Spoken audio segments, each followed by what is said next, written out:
बिस्मिल्लाहिर्रहमानिर्रहीम। अस्सलाम वालेकुम। आज हम क्लास 9th फिज़िक्स का चैप्टर नंबर 1 जो कि फ़िज़िकल क्वांटिटीज़ एंड मेजरमेंट से रिलेटेड है, उसका टॉपिक वर्नियर कैलिपर उसको डिस्कस करेंगे। जैसा कि हम लेंथ मेजरिंग इंस्ट्रूमेंट्स पढ़ रहे हैं, तो ये भी एक लेंथ मेजरिंग इंस्ट्रूमेंट है, बट ये एक ऐसा इंस्ट्रूमेंट है जो स्मॉल लेंथ्स को मेजर करने के लिए हम इसको इस्तेमाल करते हैं। It is an instrument use to measure the small lengths very accurately. अब हम ज़रा इस वर्नियर कैलिपर की डायग्राम को ज़रा देखते हैं। तो हमारे आपके सामने ये एक डायग्राम वर्नियर कैलिपर की नज़र आ रही है। इसमें सबसे पहली बात तो ये, इस वर्नियर कैलिपर के 2 जाज होते हैं। एक होता है फिक्स जा, जिससे हम उसको पकड़ते हैं, ठीक है, और ये दूसरा वाला जो है ये मूवेबल जा है, इसको हम कहते हैं मूवेबल जा, ठीक है, आउटर जा भी इसको हम बोलते हैं। और ये जो आउटर जा है इसको हम ये मूव करवाते हैं इस मेन स्केल के ऊपर। अब दूसरी बात ये है कि इसके वर्नियर कैलिपर के 2 स्केल होते हैं। एक होता है मेन स्केल, जो कि ये आपको नज़र आ रहा है, ये सारे का सारा मेन स्केल है, और एक होता है वर्नियर स्केल, जो कि इस आउटर जा के ऊपर ये जो आपको 0 से 10 तक डिवीजन्स नज़र आ रही है, इस स्केल को हम बोलते हैं वर्नियर स्केल, ठीक है। अब इन दोनों स्केल्स को हम इस्तेमाल करते हैं। तो अभी हम देखते हैं कि इसको इस्तेमाल किस तरह से क्या करते हैं, किस अंदाज में रीडिंग लेते हैं, वो भी इंशाल्लाह हम नेक्स्ट लेक्चर में जो है वो देखेंगे कि वर्नियर कैलिपर से हम रीडिंग किस तरह से ले सकते हैं। तो इसमें आपने ये बात याद रखनी है कि इसमें 2 जाज होते हैं। एक फिक्स जा होता है जहाँ से हम उसको पकड़ सकते हैं, दूसरा जो है उसको हम मूव करवा के तो इन दोनों जाज के दरमियान में वो चीज़ रखते हैं जिसको हमने मेजर करना होता है, जिसकी लेंथ को विड्थ को हमने मेजर करना होता है, ठीक है। तो ये दूसरा जा जो है ये मूवेबल जा है, बट ये पहले वाला जा जो है ये फिक्स जा है, ठीक है। तो ये इसकी डायग्राम है, बहुत इंपॉर्टेंट है। आप लोग भी इसको ड्रा करने की कोशिश कीजिएगा एक दफ़ा पेपर में। तो ये लॉन्ग क्वेश्चन आपके पेपर में तो नहीं आएगा क्योंकि ये आपका प्रैक्टिकल का पोर्शन है, ठीक है, बट इसमें ये जो इन नोट्स में ये लिखा हुआ है ये सारे के सारे शॉर्ट क्वेश्चन हैं आपके, तो ये सेपरेट शॉर्ट क्वेश्चन में ये चीज़ें आ सकती हैं। तो ये ना यहाँ पे नीचे मेंशन भी कर दिया गया है कि वर्नियर कैलिपर के 2 जाज होते हैं, एक फिक्स होता है और दूसरा मूवेबल। और फिर इसके 2 ही स्केल हैं, एक मेन स्केल होता है जिस पे सेंटीमीटर और मिलीमीटर में रीडिंग्स होती हैं, और हमारा एक वर्नियर स्केल होता है जिस पे टोटल नंबर ऑफ डिवीजन्स जो हैं वो 10 होती हैं, ठीक है। ये आपको याद होना चाहिए, एमसीक्यू के लिहाज से भी इम्पोर्टेंट है कि वर्नियर स्केल पे नंबर ऑफ डिवीजन्स 10 होती हैं। अब जब हम जो भी इंस्ट्रूमेंट यूज़ करते हैं उसमें सबसे बेसिक थिंग जो है उसकी वो होता है लीस्ट काउंट, ठीक है, क्योंकि ये बात याद रखें, जिस इंस्ट्रूमेंट का लीस्ट काउंट कम है, मतलब वो ज़्यादा छोटी वैल्यू को मेजर कर सकता है, वो उतना ज़्यादा एक्यूरेट होता है। तो अब हम इसमें देखेंगे कि इसका लीस्ट काउंट क्या है, ठीक है। तो इसके लीस्ट काउंट को फाइंड आउट करने का फार्मूला है smallest reading on main scale divided by number of divisions on vernier scale, ठीक है। अब देखते हैं कि smallest reading on main scale वो क्या है। लास्ट टॉपिक में भी हमने डिस्कस किया था जब हमने मीटर रूल को पढ़ा था, तो ये जो 0, 1, 2, 3, 4 मेन स्केल पे रीडिंग्स हैं ये सेंटीमीटर में है। ये असल में जो 10 उनके दरमियान में छोटी लाइनें होती हैं ये मिलीमीटर में है। तो एक लाइन 1 मिलीमीटर की, तो सबसे छोटी वैल्यू इस मेन स्केल के ऊपर वो है 1 मिलीमीटर, और डिवाइडेड बाय फार्मूला में था number of divisions on vernier scale, तो नंबर ऑफ डिवीजन्स जो है वो 10 है। अब ये वैल्यू को हम उस फार्मूला में पुट करते हैं। ये smallest reading on main scale 1 millimetre है, divided by number of divisions on vernier scale वो है 10। जब आप 1 को 10 से डिवाइड करेंगे तो आंसर आएगा 0.17 मिलीमीटर, उसका यूनिट आ जाएगा। और अगर मैं इसको सेंटीमीटर में करना चाहता हूँ तो हमें पता है 1 सेंटीमीटर जो है वो 10 मिलीमीटर के इक्वल होता है। अब जब भी आप छोटे यूनिट से बड़े यूनिट में जाते हैं, जब भी आप छोटे यूनिट से, ये बहुत अहम बात है, जब भी आप किसी छोटे यूनिट से बड़े यूनिट में जाते हैं तो आप डिवाइड करते हैं, जब किसी बड़े यूनिट से छोटे यूनिट में आते हैं तो आप मल्टीप्लाई करते हैं। अब देखें, आप मिलीमीटर एक छोटा यूनिट है, सेंटीमीटर एक बड़ा यूनिट है, आप मिलीमीटर से सेंटीमीटर में जाएंगे तो आप डिवाइड करेंगे। रिलेशन आपको पता होगा कि उनका relation 1 centimetre is equal to 10 millimetre है, तो आप उसको 10 से डिवाइड करेंगे, आपका आंसर आ जाएगा 0.01 सेंटीमीटर, ठीक है।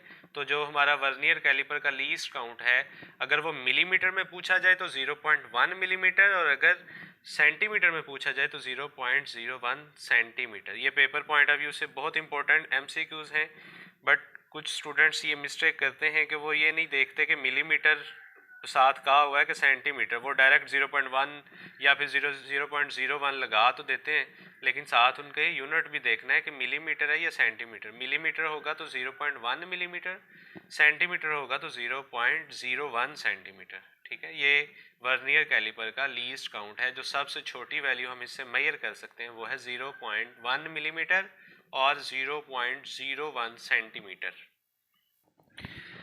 अब बात आ जाती है वर्नियर कैलिपर की वर्किंग की, कि ये वर्क किस तरह से करता है। तो एक बात याद रखें, हम इससे किसी भी चीज़ की, किसी भी ऑब्जेक्ट की लेंथ विड्थ मेजर करने से पहले हम देखेंगे क्या इसमें कोई एरर तो नहीं है। जैसे आप कई दफ़ा शॉप पे जाते हैं कोई चीज़ वगैरह ख़रीदने के लिए, जब आप उसको कहते हैं लो जी मुझे 2 kg शुगर दे दें, तो जब आप देखते हैं उसको, जब 2 किलो चीनी आप उससे लेने लगते हैं तो आप पहले देखते हैं कि जो मैथ मेजरिंग इंस्ट्रूमेंट है जिसकी मदद से उसने उसको मेजर करना है, तो आप देखते हैं कि क्या उस पर कोई पहले चीज़ पड़ी तो नहीं हुई। अगर तो लेट करें कोई वहाँ पे 20 to 30 ग्राम की कोई चीज़ पड़ी है पहले से, वो आपका एरर है। आप उसको पहले ख़त्म करेंगे, उठाएंगे, फिर आप वो चीनी को मेजर करेंगे, उसकी पैमाइश करेंगे, तो वो आप समझेंगे कि एक्यूरेट मेजरमेंट आई है। तो सेम इसी तरह से इस इंस्ट्रूमेंट को भी हम इसकी मदद से भी पैमाइश लेने से पहले हम देखते हैं कि क्या इसमें कोई एरर तो नहीं है। अगर एरर है तो उसको करेक्ट करेंगे और फिर उसके बाद हम उसकी मेजरमेंट लेंगे ताकि हमारी मेजरमेंट एक्यूरेट आए। ठीक है, तो इसमें सबसे पहले हम एरर फाइंड आउट करते हैं और जब वो एरर हमें मिल जाता है फिर हम उसकी करेक्शन करते हैं और उस करेक्शन को हम बोलते हैं ज़ीरो करेक्शन। एरर को बोलते हैं ज़ीरो एरर और करेक्शन को बोलते हैं ज़ीरो करेक्शन। और ज़ीरो करेक्शन क्या होती है वो पहले यहाँ पे सुन लें ताकि आगे भी आपको वो अच्छे से समझ आ जाएगी। वहाँ पे फिर मैं एक दफ़ा बता दूंगा। ज़ीरो करेक्शन होती है जब हम एरर्स की बात करते हैं ना, तो अब एरर्स होते हैं दो तरह के, एक होता है पॉजिटिव एरर, एक होता है नेगेटिव एरर। तो एक बात याद रखें, जब एरर्स का हमें पता चल गया है कि वो पॉजिटिव है या नेगेटिव है, तो उसकी जब आप करेक्शन करनी है तो आपने एरर का साइन चेंज कर देना। लेट करें अगर पॉजिटिव ज़ीरो एरर है तो उसकी zero correction negative zero error होगी, और अगर वो नेगेटिव ज़ीरो एरर है तो उसकी जो ज़ीरो करेक्शन होगी वो पॉजिटिव होगी। ठीक है, तो उसको भी ज़रा हम इसको देख लेते हैं। अब देखें, ये इसकी डेफिनेशन है ज़ीरो करेक्शन की। Zero correction is the negative of zero error. Negative मतलब साइन चेंज कर दें, पॉजिटिव होगा तो नेगेटिव, नेगेटिव होगा तो पॉजिटिव। अब हम बात कर लेते हैं अपने ज़ीरो एरर्स की, कब होता है कब नहीं होता। जब होता है तो पॉजिटिव होता है, नेगेटिव होता है, उसको भी समझ लेते हैं। सबसे पहली बात तो ये कि हमें ज़ीरो एरर फाइंड आउट करने के लिए अपने दोनों जॉज को पहले बंद करना पड़ेगा, क्लोज करना पड़ेगा, जैसा कि डायाग्राम में आपको वो शो हो रहा है। मैं एक दफ़ा आपको वो दिखाता हूँ। यहाँ पे देखें, ये दोनों जॉज जो हैं वो टोटली एक दूसरे के बिल्कुल पास पास हैं। ठीक है, टोटली एक दूसरे से अटैच हैं। आप इन जॉज को दोनों को एक दफ़ा बंद करेंगे, क्लोज करेंगे, देन आप देखेंगे कि एरर कब होता है और कब नहीं होता। ठीक है, तो ये जॉज को सबसे पहले हमें बंद करना पड़ेगा एरर को देखने के लिए। तो जब हमने अपने जॉज को क्लोज कर लिया है तो फिर हम देखेंगे एक मेन स्केल का ज़ीरो है, एक वर्नियर स्केल का ज़ीरो है। ठीक है, अब जब भी आपका जो वर्नियर स्केल का ज़ीरो होगा वो मेन स्केल के ज़ीरो से बिल्कुल कोइंसाइड कर रहा है, मतलब मिल रहा है, तब आपका एरर जो है वो ज़ीरो होगा, तब कोई एरर नहीं होगा। जब आपके मेन स्केल का ज़ीरो और वर्नियर स्केल का ज़ीरो एक दूसरे से मिल रहे होंगे तो आपका एरर जो है वो ज़ीरो होगा। जैसा कि मिसाल के तौर पे ये इस तरह से, आप इस डायग्राम पे गौर से देखें, ये फर्स्ट डायग्राम में आप देखें ये वर्नियर स्केल का ज़ीरो है, ये मेन स्केल का ज़ीरो है, ये दोनों बिल्कुल एक दूसरे से कोइंसाइड कर रहे हैं, मैच कर रहे हैं। तो इसका मतलब है यहाँ पे जो हमारा ज़ीरो एरर है वो है ज़ीरो। हम इसको एज इट इज़ इसी अंदाज में मेजर करके तो आप इसकी पैमाइश किसी भी ऑब्जेक्ट की ले सकते हैं। आप जो आपका आंसर आएगा वो एक्यूरेट मेजरमेंट होगी, इसमें एरर कुछ भी नहीं होगा। ठीक है, अब दूसरी बात ये कि जब भी ये दोनों ज़ीरोज़ जो हैं वो आपस में कोइंसाइड नहीं करते तो इसका मतलब अब एरर है। ठीक हो गया, मतलब जब दोनों ज़ीरोज़ आपस में एक दूसरे से मिल रहे हैं तो एरर नहीं है, एरर ज़ीरो है। बट अगर वो दोनों कोइंसाइड नहीं कर रहे तो इसका मतलब एरर है। अब अगर एरर है तो एरर दो तरह का होता है, एक होता है पॉजिटिव ज़ीरो एरर, एक होता है नेगेटिव ज़ीरो एरर। ठीक है, अब मेन बात आपने इसमें जो याद रखनी है ना, उसको आपने फोकस करना है वर्नियर स्केल के ज़ीरो को, ताकि आपको ज़रा इजीली डेफिनेशन याद रह जाएगी। वर्नियर स्केल के ज़ीरो को बस याद रखें। अगर वर्नियर स्केल का जो ज़ीरो है, वर्नियर स्केल का ज़ीरो अगर मेन स्केल के ज़ीरो से राइट साइड पे हो, अगर वो वर्नियर स्केल का ज़ीरो मेन स्केल के ज़ीरो से राइट साइड पे हो, तो आपका जो एरर होगा वो पॉजिटिव ज़ीरो एरर होगा। आप इसको याद रख लें, राइट साइड से, राइट साइड मतलब पॉजिटिव, ठीक है। तो अगर वर्नियर स्केल का ज़ीरो राइट साइड पे है मेन स्केल से, तो आपका एरर जो है वो पॉजिटिव ज़ीरो एरर होगा। और अगर वर्नियर स्केल का ज़ीरो जो है वो मेन स्केल के ज़ीरो से लेफ्ट साइड पे होगा, तो वो आपका एरर होगा नेगेटिव ज़ीरो एरर। आप इसको अब डायग्राम में भी देख सकते हैं। देखें, आपका जब वर्नियर स्केल का ज़ीरो मेन स्केल के ज़ीरो से राइट साइड पे होगा, तो आपका एरर जो है वो पॉजिटिव होगा। और जब आप देखेंगे कि आपका जो मेन वर्नियर स्केल का ज़ीरो है वो लेफ़्ट साइड पे होगा, ये थोड़ा सा लेफ़्ट साइड पे है, और मेन स्केल का ज़ीरो जो है वो राइट साइड पे होगा। जब वर्नियर स्केल का ज़ीरो लेफ़्ट साइड पे होगा मेन स्केल से, तो हमारा एरर जो है वो नेगेटिव होगा। अब बात ये आ जाती है कि हम इस एरर को देखते कैसे हैं, मेजर कैसे करते हैं।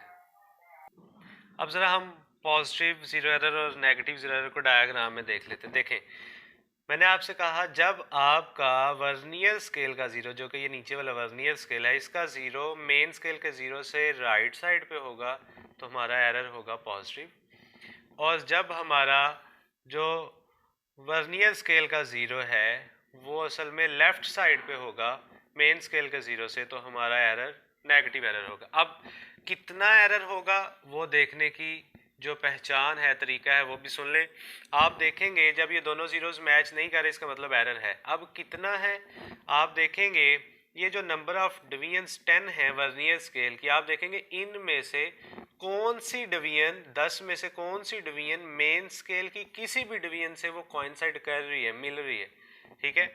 आप उसको देखेंगे। देखें, मिसाल के तौर पे ये यहाँ पे ये 7 वाली लाइन जो है, 7th डिवीजन जो है वो असल में मेन स्केल की किसी भी डिवीजन से मैच कर रही है। तो जो डिवीजन मैच कर रही होगी, लेट करें वो आपकी डिवीजन है 7th, ठीक है। 7th डिवीजन जो है वो मैच कर रही है, तो आप उस 7 को उस इंस्ट्रूमेंट के लीस्ट काउंट से मल्टीप्लाई कर देंगे। अब ये 0.1 मिलीमीटर में था, तो इसका आंसर मिलीमीटर में आ जाएगा ये। और अगर मैं उसको लेता हूँ सेंटीमीटर में, तो वो आ जाएगा 0.07 सेंटीमीटर, ठीक है। इस तरह से हम एरर फाइंड आउट करते हैं कि जो डिवीजन यहाँ पे वर्नियर स्केल की मैच कर रही होती है मेन स्केल से, आप उसको उस इंस्ट्रूमेंट के लीस्ट काउंट से मल्टीप्लाई कर देते हैं। अब देखें, पॉजिटिव या नेगेटिव का पता हमें ज़ीरो से चल जाएगा। ज़ीरो में वर्नियर स्केल का राइट साइड पे होगा तो पॉजिटिव एरर, लेफ्ट साइड पे होगा तो नेगेटिव। अब उसके बाद देखना है कितना है, पॉजिटिव नेगेटिव का ज़ीरो से पता चल गया कितना है, तो आप देखेंगे वर्नियर स्केल की कौन सी डिवीजन मेन स्केल की किसी भी डिवीजन से मैच कर रही है, उसको आप उसके लीस्ट काउंट से मल्टीप्लाई कर देंगे, तो वो आपका एरर आ जाएगा। अब यहाँ पे ही एक और चीज़ भी समझ लें। लेट करें मैंने आपसे बोला कि जब एरर ये प्लस 0.07 एरर है, मैंने आपसे कहा कि इसकी करेक्शन करने के लिए हम इसका साइन अपोजिट कर देते हैं। उसकी भी मिसाल ले लें। देखें, लेट करें मैं आपसे कहता हूँ 10 को आप 3 से डिवाइड करें, और मैं चाहता हूँ रिमाइंडर 0 आए, मतलब आप कह लें कि वो रिमाइंडर 0 आएगा तो हमारी एक्यूरेट मेजरमेंट होगी। बट मैं जब इसको डिवाइड करता हूँ तो मेरा एक रिमाइंडर बच जाता है। अब ये कोई साइन ना हो तो प्लस का होता है इसके साथ, ठीक है। अब ये जो +1 है ये मेरा एरर है, मैं चाहता हूँ इसको ख़त्म करूँ। तो ये जो +1 है इसका मैं ये नेगेटिव कर दूँ अगर, तो आप देखेंगे एक रिमाइंडर 0 आ जाएगा। अब ये हमारी मेजरमेंट एक्यूरेट होगी, एरर ख़त्म हो गया। तो देखें, एरर पॉजिटिव था अगर, तो मैंने उसकी साइन चेंज करके उसमें ऐड किया तो वो रिमाइंडर 0 आ गया, मतलब एरर ख़त्म। सेम इसी तरह से हम ऐसा करते हैं कि जब हमें पता चल जाए पॉजिटिव 0 एरर है या नेगेटिव, हम उसका साइन चेंज करके वैल्यू में ऐड कर देते हैं ताकि हमारा एरर जो है वो ख़त्म हो जाए। तो इसका बाकायदा मेजरमेंट लेना भी हम सीखेंगे नेक्स्ट लेक्चर में इंशाल्लाह। वर्नियर कैलिपर को यूज़ कैसे करते हैं वो भी हम देखेंगे। इसी तरह से नेगेटिव एरर की तरफ आ जाए, तो मैंने बोला कि जब आपका वर्नियर स्केल का ज़ीरो मेन स्केल के ज़ीरो से लेफ़्ट साइड पे होगा, तो आपका जो एरर होगा वो नेगेटिव 0 एरर होगा।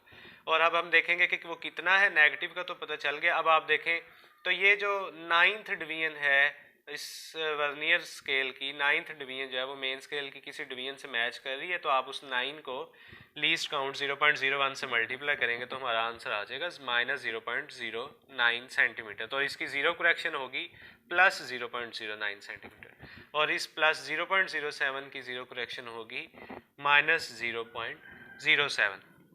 तो ये वर्नियर कैलिपर जो था ये आपके पेपर का लॉन्ग क्वेश्चन तो नहीं था, बट ये आपके प्रैक्टिकल पार्ट का पोर्शन है, बट इसमें से शॉर्ट क्वेश्चंस बहुत से आते हैं।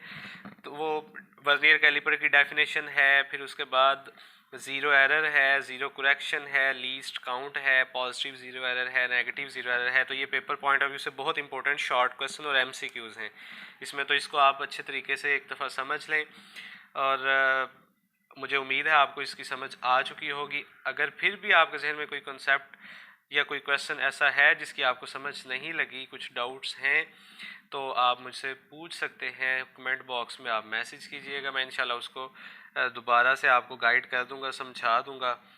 तो नेक्स्ट लेक्चर में हम इंशाल्लाह जो है वो इसके यूज़ को पढ़ेंगे कि इसके किसी भी वैल्यू को, किसी भी ऑब्जेक्ट की रीडिंग को देखना हो तो हम इसकी मदद से कैसे देख सकते हैं। ठीक है, तो आज हम zero error, zero correction, least count, ये सारी चीज़ें जो हैं वर्नियर कैलिपर की उनको डिस्कस किया है। तो मुझे उम्मीद है आपको इसकी समझ आ चुकी होगी। आज के लिए अल्लाह हाफिज़, मिलते हैं इंशाल्लाह नेक्स्ट लेक्चर में।